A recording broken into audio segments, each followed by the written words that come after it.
Shadows in the dark.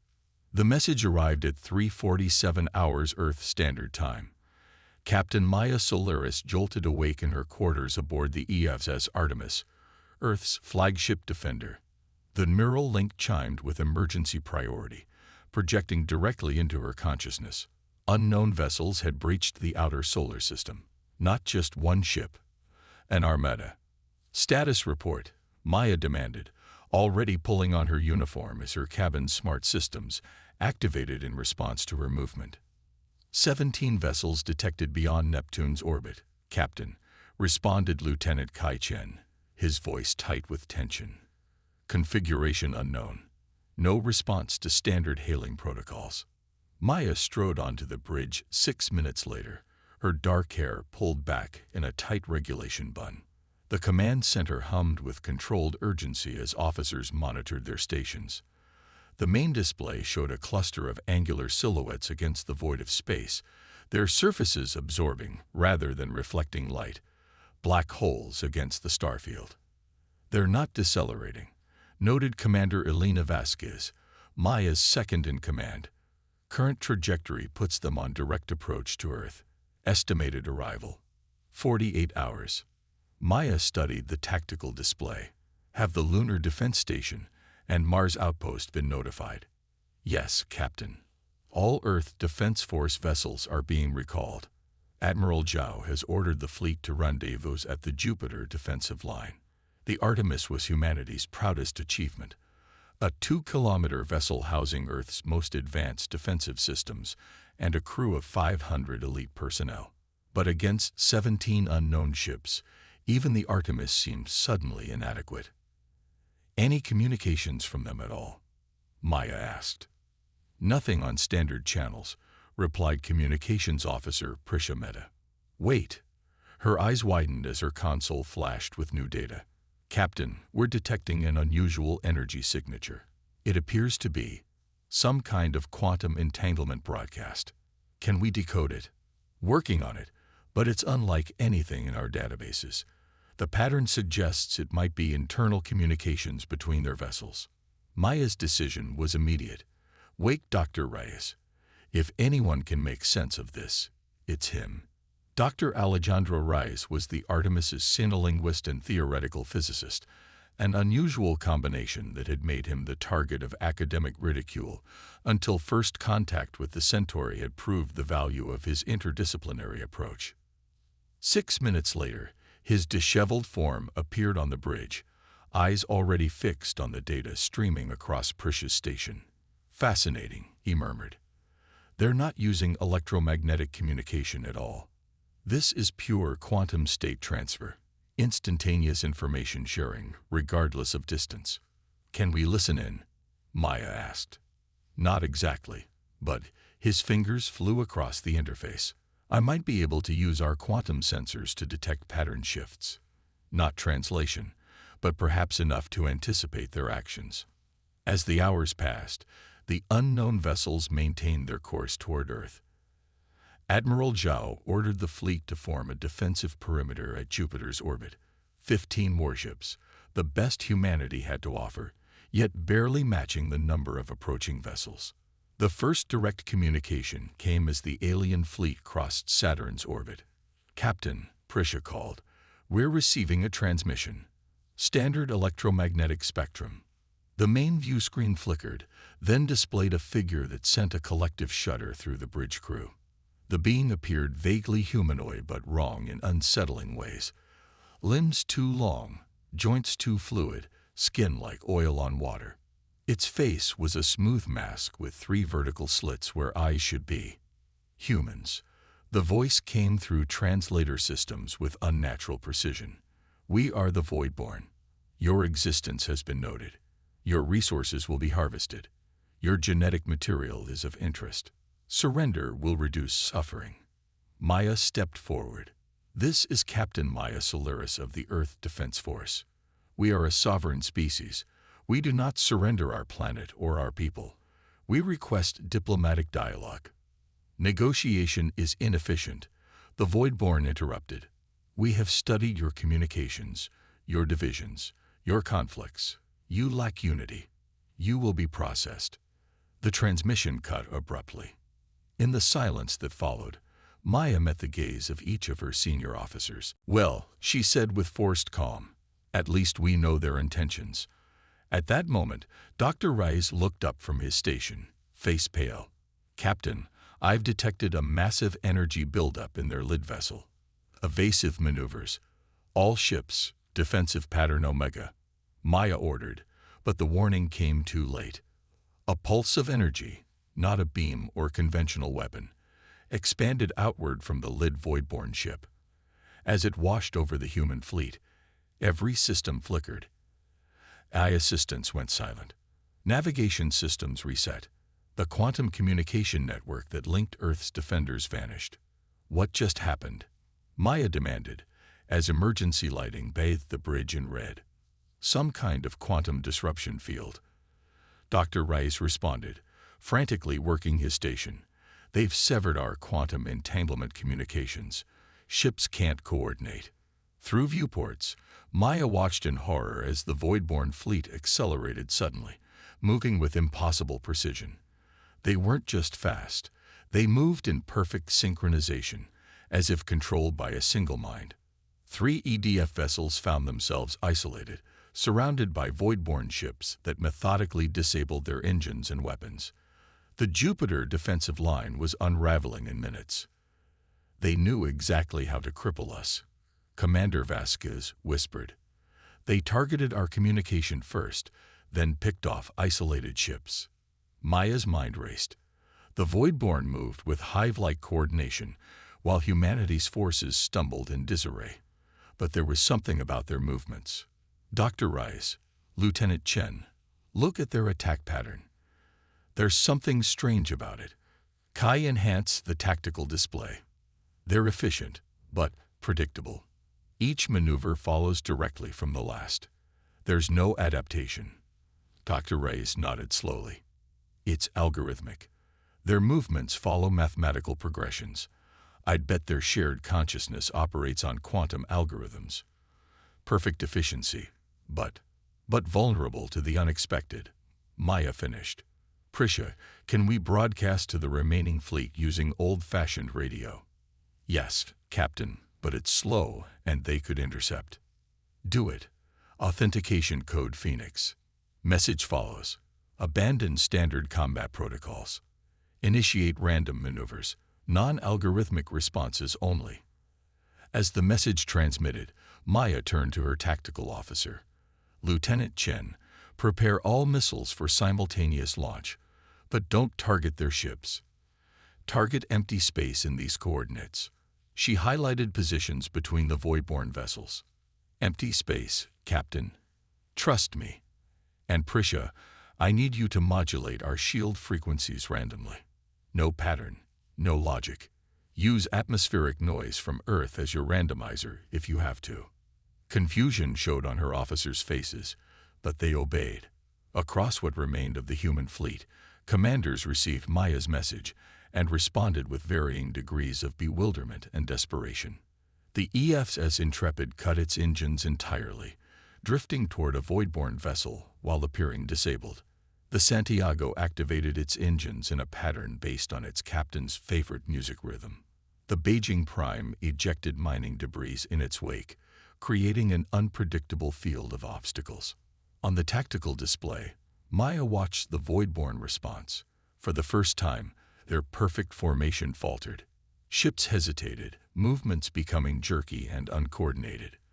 Their algorithmic consciousness can't predict random human behavior, Dr. Rice said, understanding dawning on his face. They're computing probabilities and finding too many variables. Maya's missiles detonated in the empty space between voidborne vessels, creating not destruction, but a chaotic electromagnetic pulse that further scrambled the quantum signals between the alien ships. "They communicate through quantum entanglement," Maya explained to her crew. "They think as one. But that's not strength, it's vulnerability. They can't process randomness efficiently." As the battle continued, the human ships pressed their advantage, introducing more chaos into their tactics. One captain programmed his vessel's movements based on ancient dice games. Another used prime number sequences for weapon timing. A third deployed maintenance drones in patterns derived from 20th century abstract art.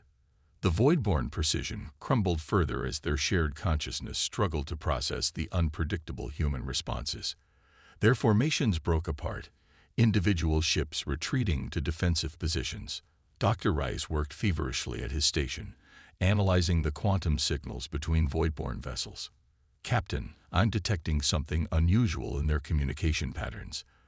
There appear to be two distinct signal types, one giving orders, one responding."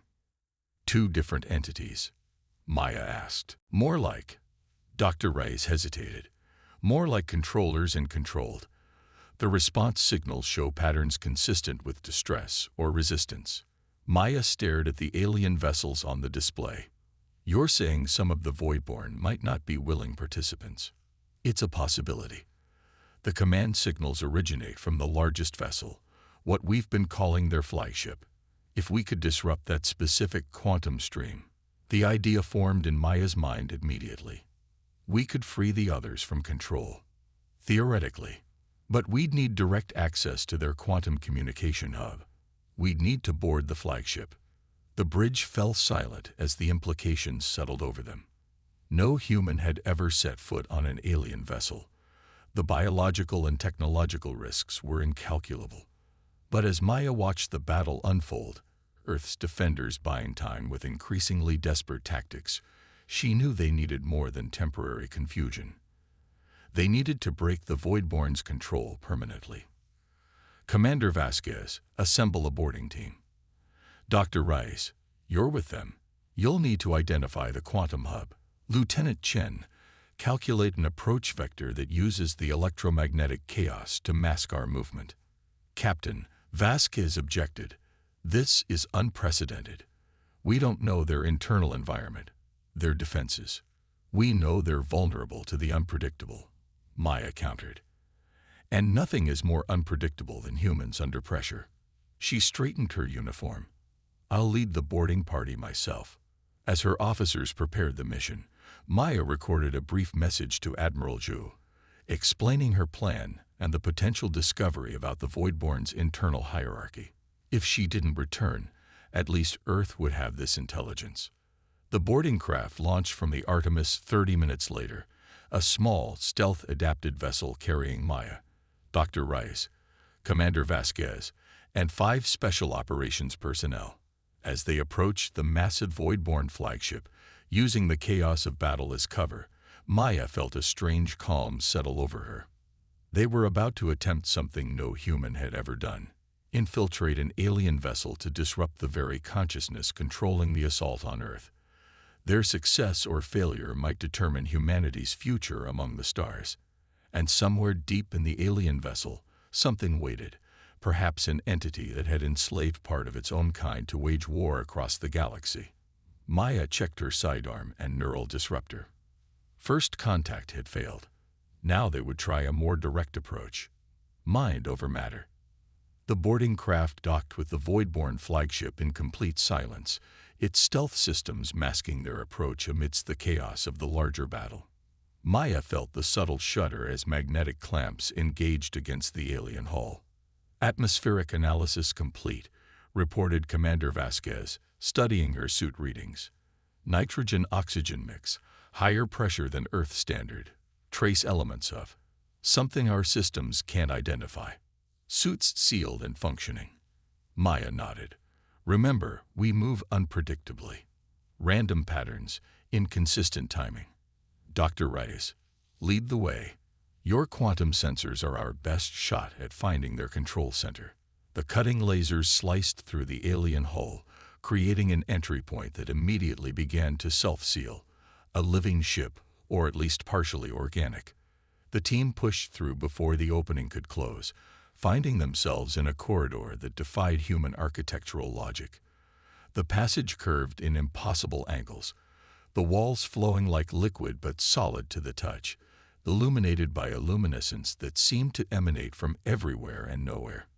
"Directional gravity," murmured Dr. Rice, noting how each team member stood at slightly different angles to what should have been down.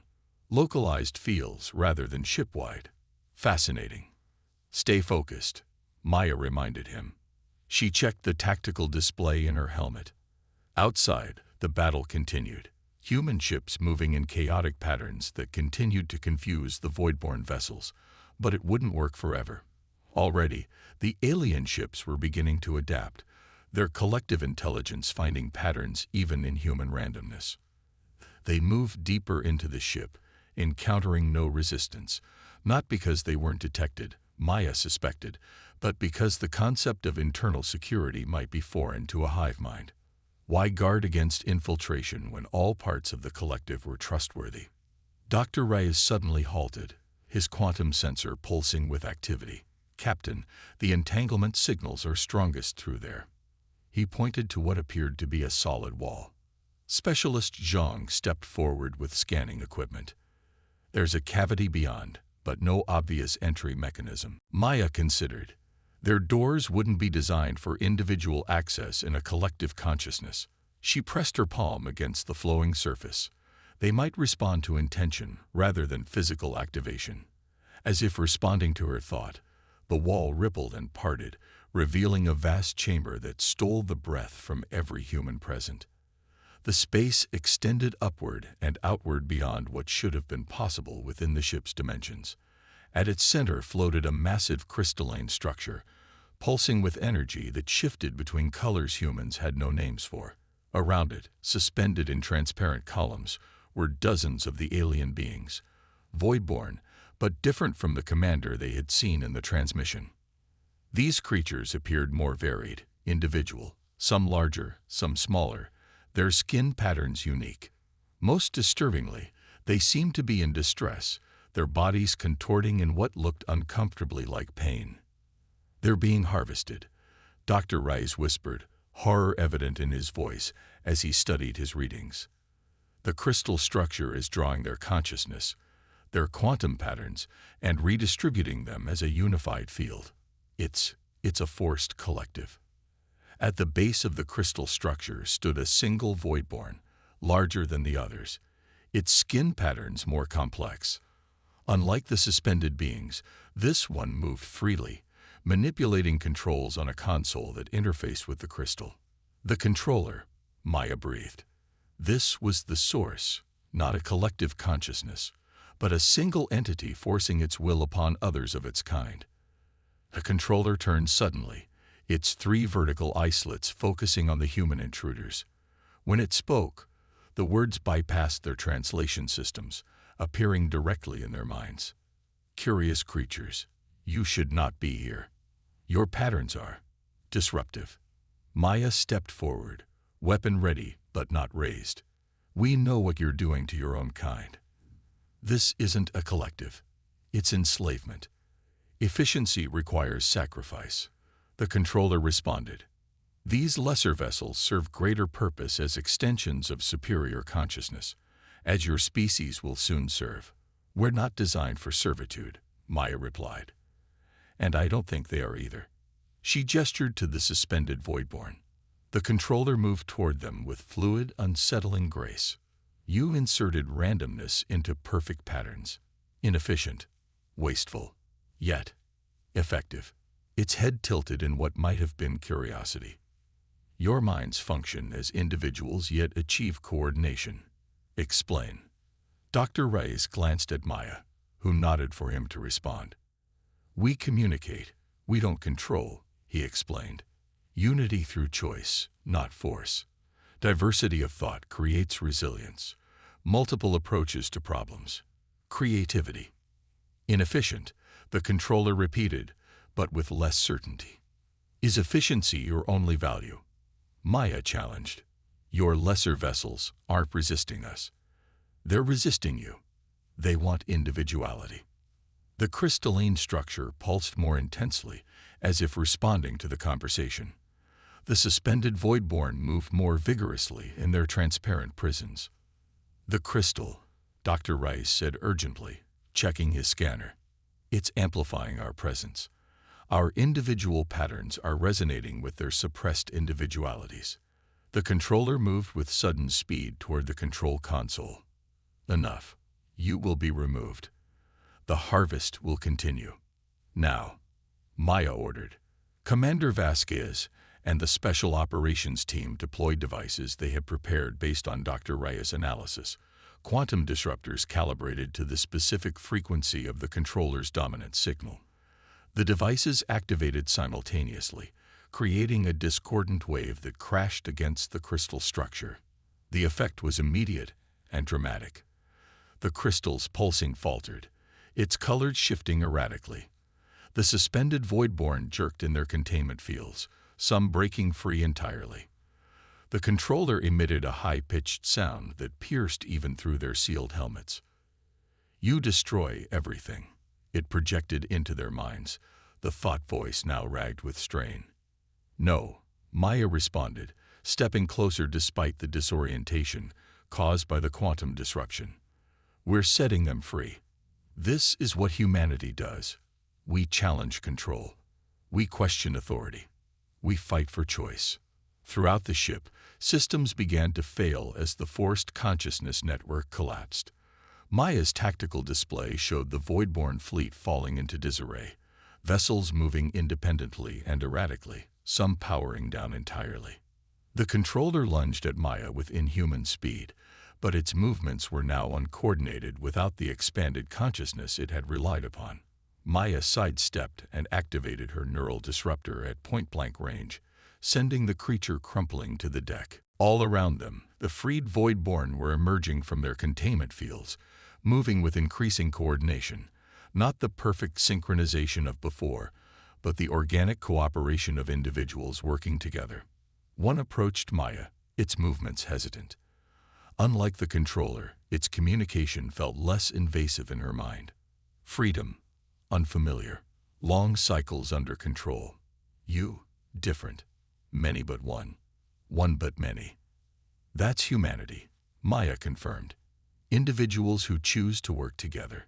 Not perfect, but we value our differences as much as our similarities. The controller told us your kind would destroy unity, bring chaos. We don't want to destroy anything, Maya responded. We defend ourselves, yes, but we'd rather understand than destroy, cooperate than conquer. More of the freed Voidborn gathered, their thought voices overlapping in Maya's mind. Not forced unity, but a chorus of distinct individuals sharing a conversation. Dr. Reyes moved to Maya's side, his expression one of wonder despite the danger they were still in.